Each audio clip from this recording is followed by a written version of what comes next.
Concept de Trois-Rivières. Le feu a frappé fort. À part ça, il a brûlé le vieil immeuble en quelques heures à peine. Ça a commencé tout ça tôt ce matin.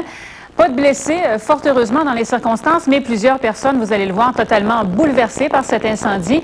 Pierre Delavoye est sur place. Qu'est-ce qui se passe là sur le site en ce moment? Bon, actuellement, à Nancy, on se prépare à démolir une partie du mur de l'immeuble parce que, vous savez, le feu a endommagé une bonne partie de la structure. Alors, au cours des prochaines minutes, il y a ici une pelle mécanique, un bélier mécanique qui devrait faire tomber un mur pour que ça soit plus sécuritaire pour les piétons et la circulation automobile.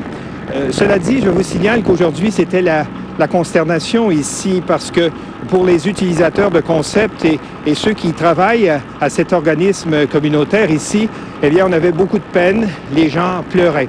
Alors, nous avons deux reportages à vous présenter. Celui de Geneviève Bouffard qui a recueilli plusieurs réactions. Mais d'abord, voici le récit de l'avant-midi. Je trouve ça pas mal dur parce que j'aimais ça. Puis on se retrouve avec plus rien. Sylvette Martel est désemparée. Le centre d'alphabétisation qu'elle fréquente depuis 1 an et demi est passé au feu. L'incendie a éclaté un peu avant 7 heures sur la rue Saint-Maurice. Aucun blessé, mais des pertes totalisant plusieurs centaines de milliers de dollars. Ces images tournées à l'intérieur démontrent très bien les dégâts causés par l'incendie. Sylvie Tardif est la fondatrice de Concept. Il s'agit d'un regroupement d'une dizaine d'organismes communautaires, comme des cuisines collectives, comptoirs vestimentaires ou centres d'économie sociale qui aident entre 400 et 500 démunis à chaque semaine depuis 18 ans. Puis vous connaissez Concept, vous nous avez vu aller par les années. On va se relever les manches, puis on va travailler fort à remettre en place le plus vite possible tous ces services-là. Il faudra des jours, des semaines et peut-être même des mois avant que les différents organismes puissent continuer à rendre service aux plus démunis. 45 policiers et pompiers ont maîtrisé les flammes en 1 heure et demie. En fait, le feu couvait au 3e à la grandeur et la toiture. Alors, à ce moment-là, ils sont montés sur le toit, ils ont fait de la ventilation. Par la suite, ils se sont retirés le temps de laisser les gaz et le feu s'échapper par le toit et ils ont pu attaquer à ce moment-là de l'extérieur. Parce qu'il fait froid, ceux et celles qui fréquentent Concept se sont réfugiés au sous-sol de l'église Notre-Dame-des-Sept à Légresse, tout près. Bien, j'ai pris ça assez mal parce que on n'aura plus de Concept, on n'aura plus parce que c'est une famille Concept. ECOF, Économie communautaire de Francheville, a tout perdu. C'est des montages financiers d'entreprise, des plans d'affaires. Bon, c'est 10 ans d'action. Tout indique qu'il ne s'agit pas d'un incendie criminel. Cependant, la police de Trois-Rivières a ouvert une enquête pour déterminer la cause du sinistre. Pierre Delavoye, Radio-Canada, Trois-Rivières. D'éteindre les flammes et déjà un élan de solidarité naissait. La directrice des Artisans de paix, un organisme qui a connu cette situation en 1992, a rapidement offert son aide. Je les ai rencontrés ce matin très tôt, puis je leur ai dit que ma bâtisse était la leur. Je les ai invités à venir chez nous, venir parler, venir ventiler, parce qu'il y avait beaucoup d'émotions ce matin. Les gens pleuraient, puis vous savez, les gens ont un sentiment d'appartenance très fort. Le quartier s'était rendu, là. Tout le monde savait qu'aller au Concept, tu avais toujours une réponse. Ils dirigeaient ailleurs aux besoins si eux autres ne pouvaient pas fournir. C'était vraiment une source, un pied à terre pour les gens de Trois-Rivières. À la ville de Trois-Rivières aussi, on cherchait des solutions. Et on veut absolument que ça continue. Et il faut que ça continue. Dans quelle mesure vous pourriez leur venir en aide? Disons que des locaux, il y a l'hôtel de ville de Trois-Rivières-Ouest qui actuellement est disponible pour un certain temps. Les offres arrivent de partout. Les centrales syndicales, la Société Saint-Jean-Baptiste, les instances politiques, tous ressentent l'urgence de relocaliser rapidement ces organismes. Il est trop tôt pour prendre des décisions définitives. Pour l'instant et au cours des prochains jours, le sous-sol de l'église Notre-Dame servira de lieu de rassemblement. On entrepose le matériel récupéré à l'ancien édifice de l'Hebdo à Cap-la-Madeleine qui appartient à Concept. Par cet incendie, des années de travail sont parties en fumée. Une campagne de financement s'est spontanément organisée. C'est plus de 5000 tréfluviennes qui ont besoin de ces organisations-là.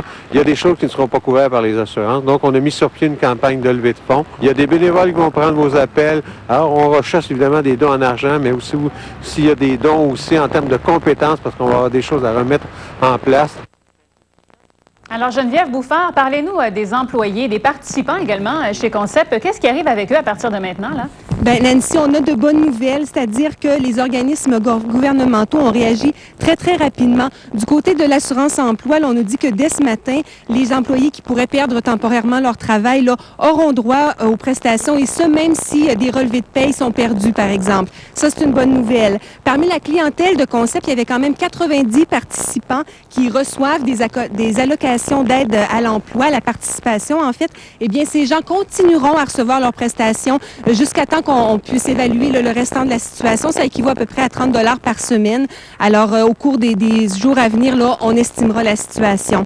Par la suite, enfin, une dizaine d'employés travaillaient là et travaillaient là avec des subventions d'Emploi Québec toujours. Alors, là également, on gardera la subvention. S'ils cessent de travailler, eh bien, on suspendra temporairement la subvention, mais on reviendra par la suite. Alors, de bonnes nouvelles pour les gens là, qui sont atteints. On va leur souhaiter la meilleure des chances et nos pensées, bien sûr, les accompagnent. Merci, Geneviève. Vous avez des informations importantes à nous transmettre? Vous voulez nous joindre? Composez le 377-4413 ou écrivez-nous par courriel à aujourd'hui-mauricie@radio-canada.ca. À Trois-Rivières, 2 personnes âgées pourraient être décédées à la suite d'une intoxication au monoxyde de carbone survenue au cours des derniers jours. Il s'agit de 2 pensionnaires de la résidence des Marguerites, où une douzaine d'autres résidents ont également été incommodés par la même substance depuis une semaine. On vous en parlait d'ailleurs hier.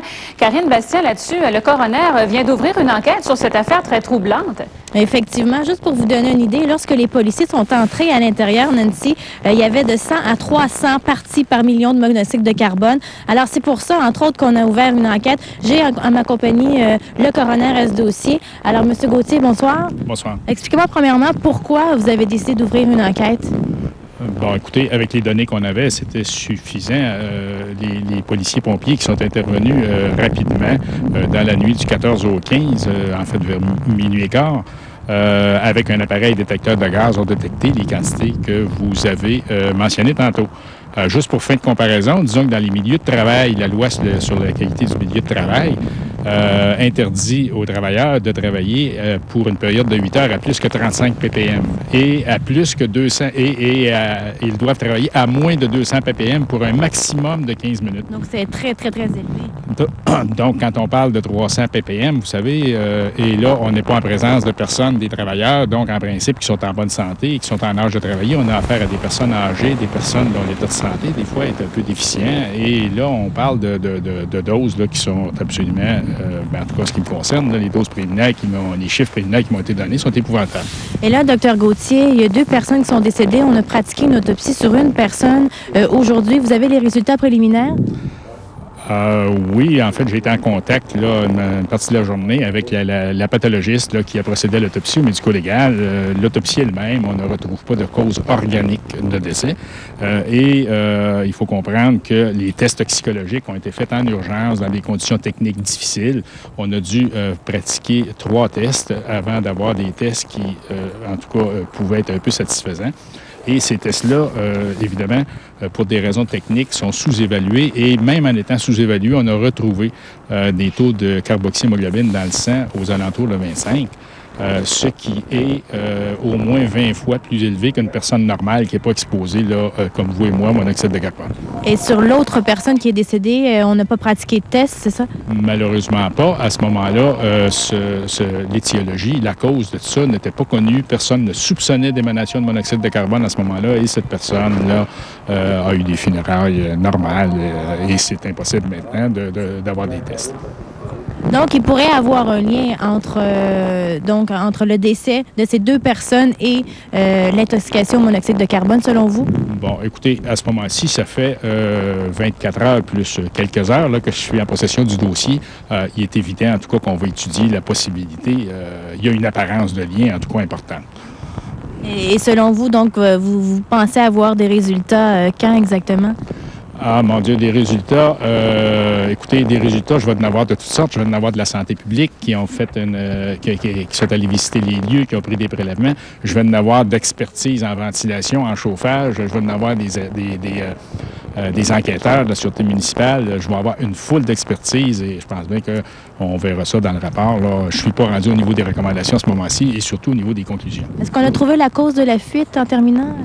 Bon, apparemment, c'est quelque chose de technique. Je ne suis pas un expert en technique. Là, c'est quelque chose de technique. On sait que le monoxyde de carbone, ça survient quand il y a une combustion incomplète de gaz. Bon, il semble qu'il manquait un peu d'oxygène pour la combustion, que ce soit une question technique là, au niveau du chauffage, Parfait. au niveau de la ventilation du système de chauffage. Merci beaucoup, Dr Gauthier. Et Karine, vous avez rencontré la propriétaire de la résidence des Marguerites. Elle est bouleversée par cette affaire-là, manifestement. Ah oui, parce que vous savez, ils sont très, très près des résidences. Ça fait plus de 6 ans qu'ils possèdent cette résidence pour personnes âgées. Je vous laisse entendre son commentaire là-dessus. Moi, ce qui m'inquiète, c'est de passer à travers. Puis c'est pas facile parce que j'imagine que ça a été difficile. Vous n'avez pas beaucoup dormi, j'imagine? C'est ça, puis il faut pas y passer. 1 heure à la fois. C'est ça qu'il faut faire maintenant. Puis j'espère qu'on va avoir l'appui des familles.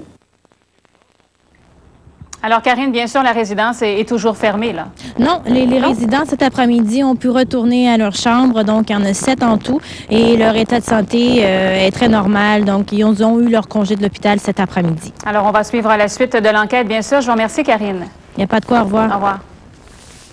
Maintenant, au lendemain de l'enquête du coroner Cyril Delage sur l'incendie qui a coûté la vie à 2 jeunes enfants de Trois-Rivières il y a 1 an, leur père, Michel Pal, s'est adressé aux médias aujourd'hui. Il a maintenant 2 priorités à compter d'aujourd'hui. D'abord, que l'enquête sur l'incendie conclue à une cause indéterminée et qu'on oblige la population à avoir des avertisseurs de fumée qui sont fonctionnels.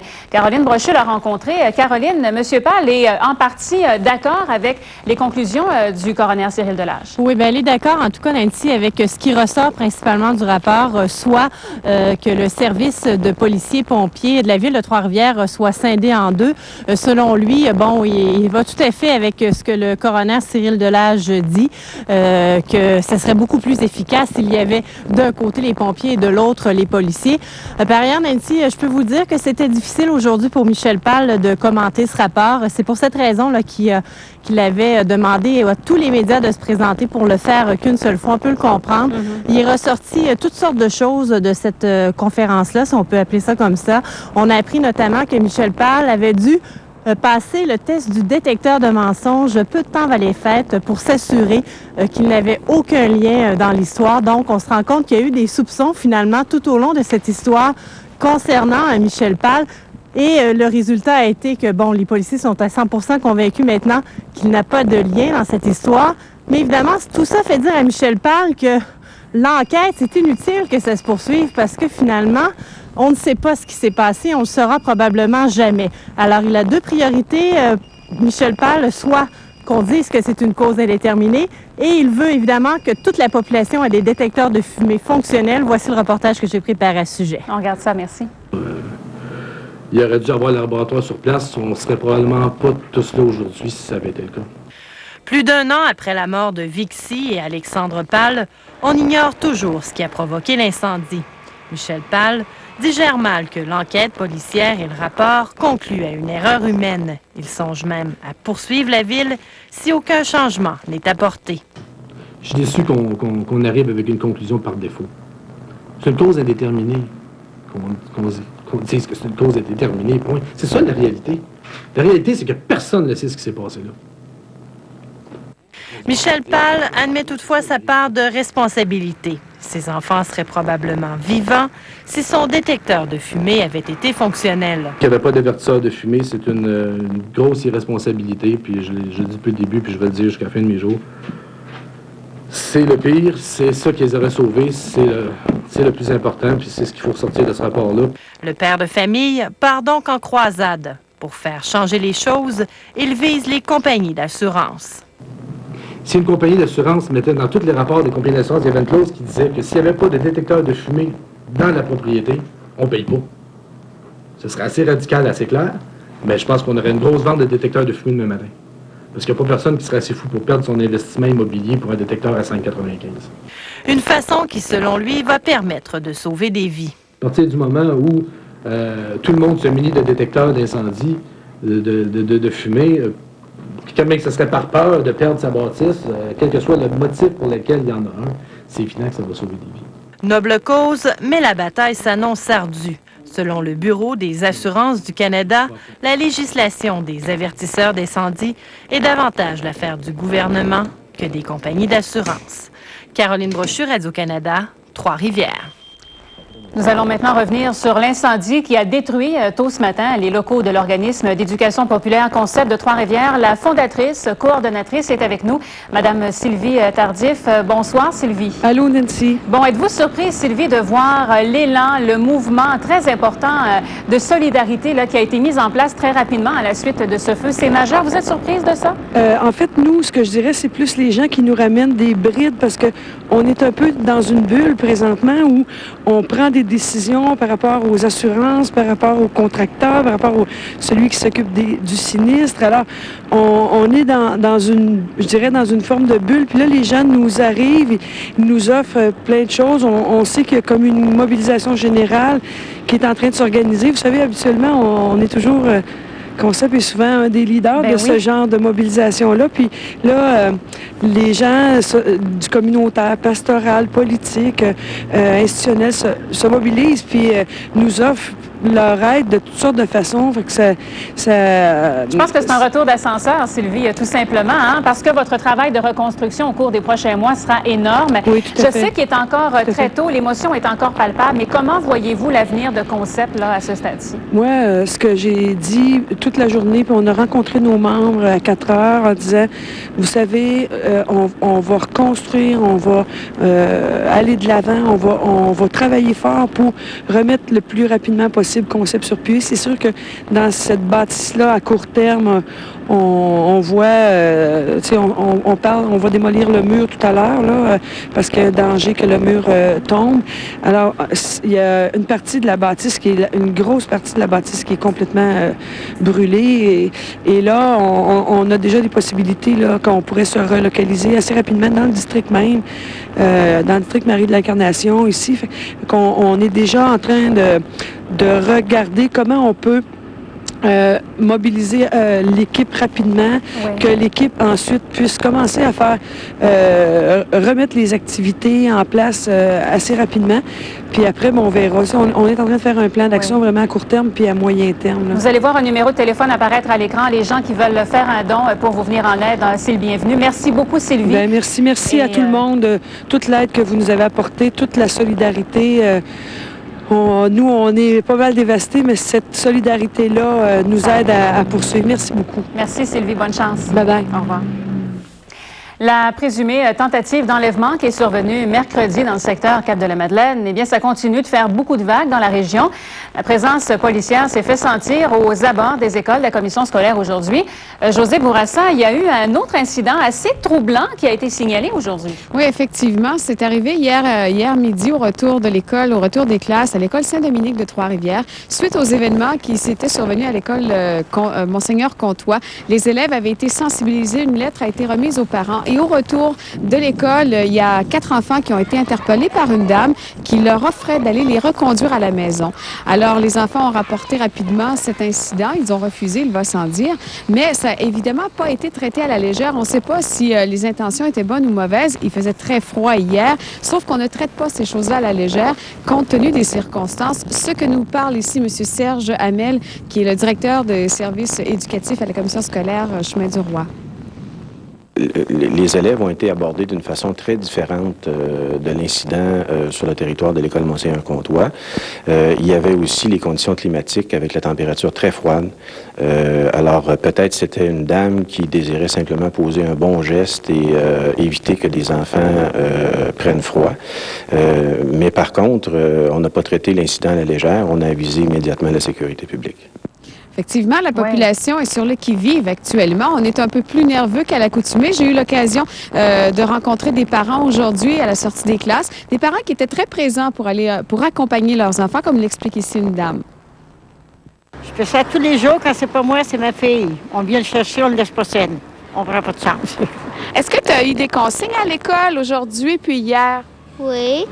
C'est quoi les consignes de sécurité que tu as eues? Faut pas embarquer. Faut pas embarquer avec des personnes que tu connais pas? Oui. Les enfants sont très sensibilisés, en effet. En tout cas, actuellement, on est sur le qui-vive. Et d'ailleurs, il faut savoir une chose, c'est qu'à l'école n'est pas responsable des enfants en dehors de la cour. De la cour, voilà. Et à partir du moment où les enfants quittent la cour de l'école, aller jusqu'à la maison, eh bien, ça relève de la responsabilité des parents. Ben, je vous remercie, Josée. Bonne fin de semaine. Bonne fin de semaine à vous également. Au revoir. Le Conseil des services essentiels a tranché. Les cols bleus en grève à Saint-Étienne-des-Grès ont l'obligation de réparer la fuite d'eau boulevard de la Gabelle. À la suite d'une audience publique tenue hier à Montréal, l'organisme reconnaît que la fuite pourrait mettre en danger la santé et la sécurité de la population. Les employés municipaux devront donc y travailler au plus vite. Le Conseil des services essentiels trouve par ailleurs inconcevable que la Ville ait permis l'utilisation d'un réservoir d'eau d'urgence pour aménager la patinoire municipale. Les employés municipaux de Saint-Étienne sont en grève depuis le mois de juin. La Mauricie et le centre du Québec ont été touchés par le débrayage des employés de garderie syndiqués à la CSN.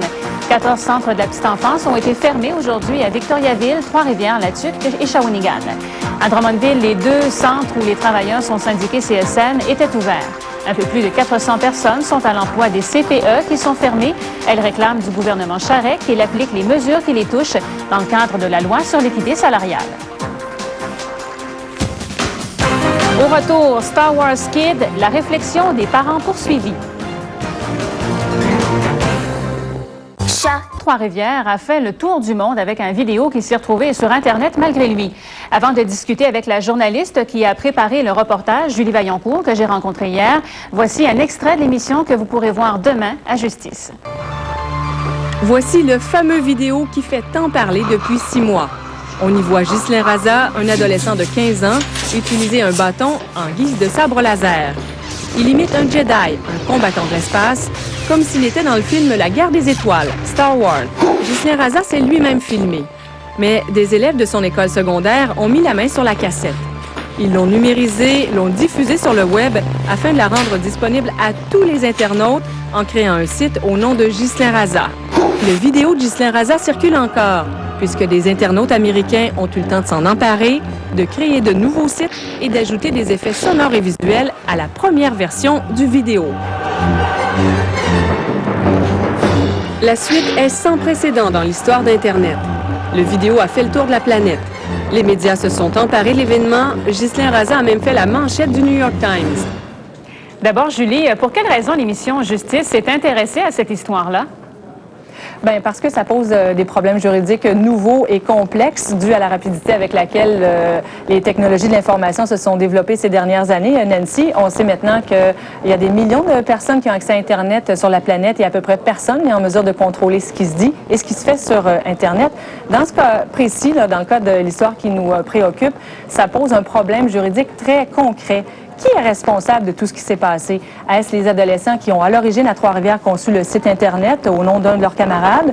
Est-ce que ce ne serait pas plutôt les internautes de partout dans le monde qui ont modifié le site original pour parodier la vidéo de Ghislain Raza? Ou encore, est-ce que ce ne serait pas le site d'hébergement qui n'a pas été en mesure de contrôler ce qui se faisait sur son site Internet? Donc, ça pose des questions complexes légales. C'est la raison pour laquelle les membres de justice se sont intéressés à cette histoire. C'est une affaire très complexe qu'on pourrait résumer à une farce qui a vraiment mal tourné. Et ça soulève beaucoup de questions, vous l'avez dit, dont celle de la responsabilité d'adolescents, de mineurs dans des cas comme ça.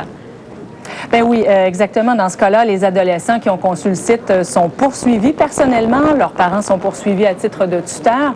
Ce que ça veut dire, c'est que si jamais les adolescents sont condamnés à la fin du procès, au terme du procès, ils pourraient être tenus responsables personnellement. Parce qu'ici, au Canada, les tribunaux considèrent qu'à partir de l'âge de 14 ans, un adolescent est en mesure de comprendre les conséquences des actes qu'il pose. Donc, ce que ça veut dire, c'est que si jamais les adolescents sont condamnés, la famille Raza pourrait aller piger à même leur patrimoine, entre guillemets. Vous me direz qu'un adolescent n'a pas un grand patrimoine, mais la famille Raza pourrait également attendre jusqu'à 10 ans avant de réclamer les sommes dues. Ça donnerait le temps aux adolescents de devenir majeurs, d'avoir un travail, un salaire, enfin. Mais avant d'en arriver là, il y a une chose qu'il faut dire, c'est que peut-être que les assurances des parents des adolescents poursuivis couvrent ce genre d'actes parce que les les polices d'assurance habitation couvrent les actes involontaires de tous les gens qui résident dans une même maison. Donc, si jamais les adolescents sont condamnés au terme du procès, ce qui n'est absolument pas fait encore, le procès n'a pas encore débuté, il va falloir, j'imagine, prévoir un deuxième procès, celui-ci entre les assureurs des parents des adolescents poursuivis et les parents, pour déterminer qui va passer à la caisse. Une première depuis le début de cette affaire-là. Vous avez réussi à parler aux parents poursuivis, justement, la famille Roux de Trois-Rivières. C'est un cauchemar pour eux, tout ça, là. Ah oui, imaginez, Nancy, je pense qu'il faut être capable de se mettre dans la peau d'un parent. Ils sont totalement désemparés, comme à peu près tous les parents du monde entier. Leurs adolescents en connaissent pas mal plus qu'eux sur Internet, sur les nouvelles technologies de l'information. Donc, ils sont désemparés puis ils comprennent absolument pas ce qui s'est passé pour que les choses en viennent là. Ils trouvent que tout ça est hors de proportion par rapport à ce que leur fils dit, lui, avoir fait, c'est-à-dire au départ une mauvaise blague qui a mal tourné. On le rappelle, c'est donc demain, samedi, à 12h30, l'émission Justice. Merci d'avoir été là, Julie. Voilà, je vous remercie, Nancy. Au revoir. Et pour aujourd'hui, vendredi, on va se laisser sur des images de cet incendie majeur qui a détruit les locaux de l'organisme Concept de Trois-Rivières. Les gens qui vont se relever les manches et qui vont rebâtir et se relocaliser au cours des prochains jours ou des prochaines semaines. Là-dessus, passez une excellente fin de semaine et on se retrouve lundi. Au revoir.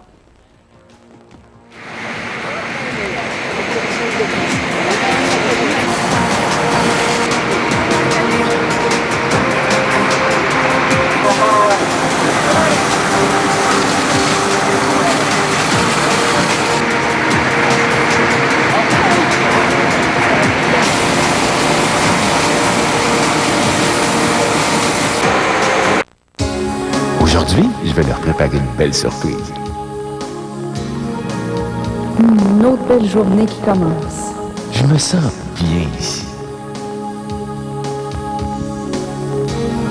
Ah, les taux d'intérêt sont en baisse.